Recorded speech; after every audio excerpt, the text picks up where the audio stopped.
Hi guys, இன்றைக்கி நாம் கவுனை முழுசாக முடிக்க போகிறோம். ஃபஸ்ட்டு பாடியோட பின் துண்டில் அந்த கொக்கி கட்டுறதுக்கான இடத்த மடித்து தைச்சிருங்க. அதை மடித்து தைச்சதுக்கு அப்புறமா 2 துண்டுலையும் ஒரு 3.5 இன்ச் உயரத்துக்கு 1/2 இன்ச் அகலத்துக்கு டாட்ஸ் போட்டுருங்க.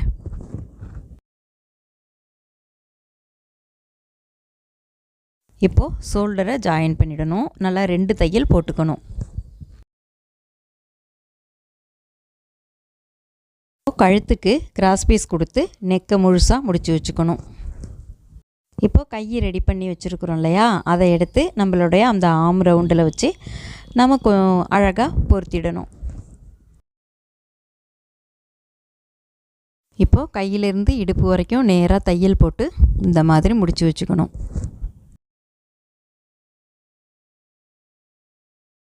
அடுத்தது கவுனுடைய கீழ்த்துண்டு இருக்குது இல்லையா, அதாவது பாவாடை, அதில் தேவையான சுருக்கம்லாம் வச்சு ரெடியாக இருக்குது. இப்போ அதை நாம் நல்லா அயன் பண்ணி ரெடியாக எடுத்து வச்சுக்கணும்.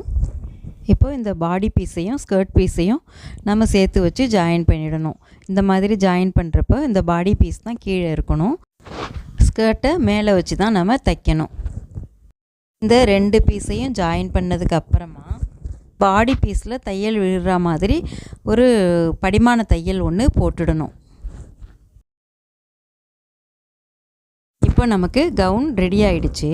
ஆனால் இந்த இடுப்பு பக்கத்தில் முன்பக்கம் மட்டும், அல்லது விருப்பம்னா சுற்றி கடைசி வரைக்குமே கொடுத்துக்கலாம். இப்போ நான் முன்பக்கம் மட்டும் இந்த பாவாடையோட பார்டர் பீஸ் இருக்கு இல்லையா, அதிலேருந்து ஒரு பெல்ட் மாதிரி வச்சு தைச்சிட போகிறேன். அது தைக்கிறதுக்கு முன்னாடி இடுப்பு சைடு இந்த பார்டருக்கு கீழே வரா மாதிரி 2 பக்கமும் பின்பக்கம் இழுத்து கட்டுறாப்பில் 2 ரோப்பு ஒன்று வச்சு தைக்க போகிறேன். இதோடைய நீளம் பார்த்திங்கன்னா ஒரு 1/2 மீட்டர் அளவுக்கு நாம் எடுத்துக்கலாம். அகலம் ஒரு 2 இன்ச் அளவுக்கு இருந்தால் போதும். நம்ம இதை பிசிறு வெளில தெரியாமல் பட்டியாக மடித்து வச்சு தைச்சிட்டு அதை இடுப்பில் வச்சு ஒட்டிடணும். அது மேலே தான் அந்த பார்டரை வச்சு நம்ம தைக்கணும். இப்போ இந்த ரோப்பை வச்சு தைச்சதுக்கப்புறம் பார்டரை மேலே வச்சு தைச்சிட்டு கடைசியாக நாம் ஓப்பன் இருக்குது இல்லையா, அதை நாம் கீழே இருந்து ஆரம்பித்து பாடியை விட கீழே, அதாவது பாவாடையில் ஒரு இன்ச் அளவுக்கு ஓப்பன் இருக்கிற மாதிரி வச்சு நம்ம தைச்சி முடிச்சிட்டோம்னா நமக்கு கவுன் முழுக்க ரெடி ஆகிடுச்சு. ஓகே காய்ஸ், நான் இப்போ இந்த வீடியோவுக்கு முன்னாடி ஒரு 5 வீடியோ போட்டிருக்கேன்.